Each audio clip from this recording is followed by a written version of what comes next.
kita mulai kegiatan kita pada pagi hari ini, ya.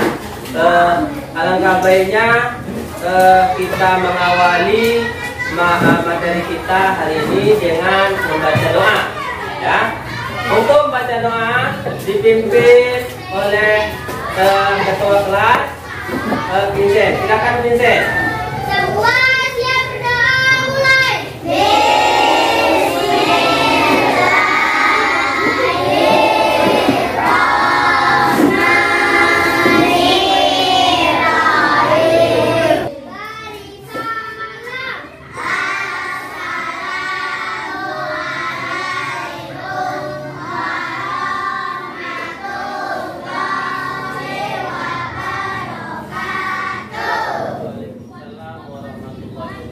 Gimana kabarnya anak-anak hari ini? Ada yang sakit? Tidak. Berarti semuanya sehat. Alhamdulillah. Berarti kalau kita semuanya sehat, kita bisa mengikuti pelajaran dengan maksimal, dengan baik seperti ini. Mari kita bersama-sama menyanyikan lagu Indonesia Raya. Siapa yang berani ke depan, tampil ke depan untuk ke depan? Ayo siapa? Oke, silakan Sinabil, sama Pak. Nah, Sinabil. Ya, silakan berdiri di sini Sinabil. Oke. Oke. 1, 2, 3. Indonesia tanah airku, Tanah tumpah darahku. di sana Aku berdiri dari pandu ibuku. Indonesia, Kebangsaanku, bangsa dan tanah airku. Marilah kita bersatu, Indonesia bersatu. Hiduplah tanahku, hiduplah negeriku, bangsaku, rakyatku, semuanya. Bangunlah jiwanya, bangunlah badannya, untuk Indonesia Raya. Indonesia Raya, merdeka, merdeka, tanahku, negeriku yang kucinta. Indonesia Raya, merdeka, merdeka, hiduplah Indonesia Raya. Nah, sekarang kita lihat teks berikut ini. Nah, pada materi kita di sini, ya, pada materi kita di sini, Bapak akan menjelaskan tema 4, kewajiban dan hakku. Ya, apa itu kewajiban dan hak? Yang kedua, subtema 1, kewajiban dan hakku di rumah. Jadi yang mata pelajarannya matematika dan bahasa Indonesia. Pembelajaran yang pertama materinya menentukan bilangan cacah yang hasilnya sudah diketahui dan mengungkapkan kalimat saran yang baik dan benar. Nah, sekarang kita masuk pada bab yang pertama, yaitu pendahuluan. Nah, pada bab pendahuluan ini, yaitu yang pertama, melalui diskusi kelompok, peserta didik mampu menentukan dua bilangan cacah yang jumlahnya sudah diketahui dengan tepat. Itu tujuan kita, ya. Berarti dua bilangan cacah tadi hasilnya sudah kita ketahui. Tujuan yang kedua yaitu melalui kegiatan pembelajaran model PBL, peserta didik mencermati teks slide PowerPoint. Ya, nanti akan Bapak tampilkan dua bilangan cacah yang hasil kalinya diketahui dengan benar. Nah, nanti akan kita jelaskan, ya. Yang ketiga, dengan membaca teks, siswa dapat menemukan ungkapan atau kalimat saran dengan tepat. Ya, kalimat saran dengan Maka bagaimana kita mengungkapkan kalimat saran yang baik, ya? Yang keempat, dengan membaca teks, siswa dapat menemukan ungkapan penyelesaian masalah sederhana berkaitan kalimat saran yang baik melalui diskusi yang tepat. Nah, seperti sekarang ini kan kita berdiskusi. Nah, nanti kita akan menyelesaikan melalui diskusi. Oke, kita lanjut pada berikutnya. Nah, di sini ada gambar. Tahu gambar siapa ini? Nah, ini adalah gambar bapaknya si Udin yang ada di buku tema kita. Ada kenal si Udin? Dari mana kenalnya? Bapak aja tak kenal dengan si Udin. Kita kenalnya di dalam buku. Kita lihat bapaknya si Udin lagi memegang palu, memegang batu bata. Mengapa? Siapa yang tahu mengapa dia memegang batu bata dan palu? Ada yang tahu? Apa? Iya, dia mau membuat rumah dan membaca teksnya di sini. Ada teksnya di sini. Apa perintahnya? Bacalah teks berikut. Ayo, siapa yang berani membaca teks ini? Yang keras-kerasan, ayo. Oke, Bapak minta yang paling belakang, yang suaranya keras. Coba, Zahwa, coba, dari sini. Ayo baca. Dari situ saja bacanya. Dari situ saja.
Baca yang baik dan benar seperti yang sudah kita pelajari.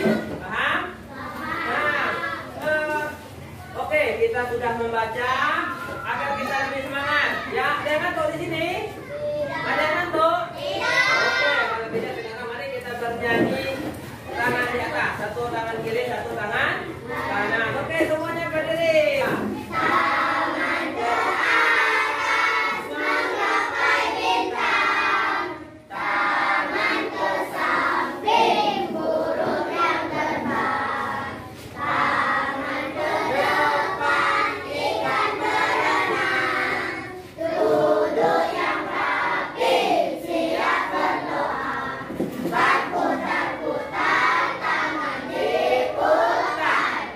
Lugu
ayah Udin miliki dan berapa yang harus dibeli. Nah, ayah Udin tadi kan bikin batu bata tadi kan. Nah, berapa yang dimiliki dan berapa yang harus dibeli. Jadi mereka ini membantu bagaimana? Ya. Nah, batu batanya pertama tadi adalah 980. Nah, walaupun dua bilangan cacah ini berbeda, tetapi hasilnya tetap 950. Yang 950 inilah yang namanya hasil yang sudah diketahui. Paham? Yang 900 inilah yang namanya hasil yang sudah diketahui. Tetapi dari dua bilangan ke belakang sana, 540 dengan 480 sampai nomor 5, itu dua bilangan cacah yang bisa kita cari. Dan masih banyak lagi, bukan hanya 5 lagi contohnya. Bisa lagi kita bikin 900 ditambah 80. Berapa hasilnya tuh? 980 juga. 800 ditambah 180. 800 ditambah 180 berapa? 980 juga. Masih banyak lagi. Nah, itulah namanya dua bilangan cacah yang hasilnya sudah diketahui. Nah, kita lanjut yang selanjutnya. Nah, pada kalimat ini Bapak minta kalian menyimak video di sini. Nah, kalau kalian bisa menyimak video ini, nanti ada tugas yang kita kerjakan bersama-sama. Ya, silakan disimak videonya berikut ini. Selamat pagi semua anak-anak Bapak. Semoga kalian semua tetap sehat. Hari ini kita mau belajar matematika ya. Nah, jadi di sini kita baca dulu. Siti mengamati kalender di rumahnya. Siti menghitung dalam 1 tahun ada 365 hari. Siti menggunakan banyak waktunya belajar di sekolah. Ketika libur, Siti belajar bersama kedua orang tuanya di rumah. Berapa hari Siti belajar di sekolah? Berapa hari Siti belajar bersama orang tuanya? Amati contoh kemungkinan berikut ini. Tuliskan 5 kemungkinan lain di bawah ini. Nah, jadi di sini ya, jadi 365 hari libur di sekolah 250 ditambah 115 hari belajar di rumah. Nah, dari 250 ditambah 115 maka hasilnya 365. Ya, itu adalah kemungkinan dari penjumlahan hasil yang sudah kita ketahui. Oke, Bapak buat contoh di sini kemungkinan kedua contoh. Ya, misalnya di sini pada nomor 2 contohnya 240. Untuk mengetahui sisanya ya, untuk mengetahui sisanya kita bikin 365 dikurang 240. Berapa hasilnya? Nah, hasilnya yaitu 125. Ya. Nah, nomor 3 kita bikin saja di sini 180 ditambah titik-titik. Nah, kalian cari caranya seperti yang Bapak kasih contoh sebelumnya. Contohnya 365 dikurang 180, maka ketemulah hasilnya. Kemudian tugasnya di sini ada di halaman 6 dan halaman 22. Nah, halaman 22. Nah, di sini caranya seperti yang Bapak jelaskan tadi. Ya, sama seperti yang dijelaskan tadi. Nah, contohnya kemungkinan di sini ada angka 1000. Nah, di sini kita ambil 500. Nah, 500 nah, di sini ada 1000. Nah, di sini berapa kemungkinannya? Di sini contohnya kamu buat 800. Berapa sisanya? Itu caranya dengan mengurangkan 1200 mengurangkan 800. Nah, oke. Itu saja tugasnya hari ini. Semuanya tetap semangat ya, Nak. Berikutnya. Nah, di sini kalau kita lihat masih materi kita yang sama. Di sini ada dua tabung. Ada berapa tabung? 2. Nah, di sini ada 2 tabung. Nah, di sini ada gambar apa di sini? Gambar apa? Ada berapa jeruknya? Berapa? Jeruknya ada 15. Nah, kita di sini kan mencari dua bilangan cacah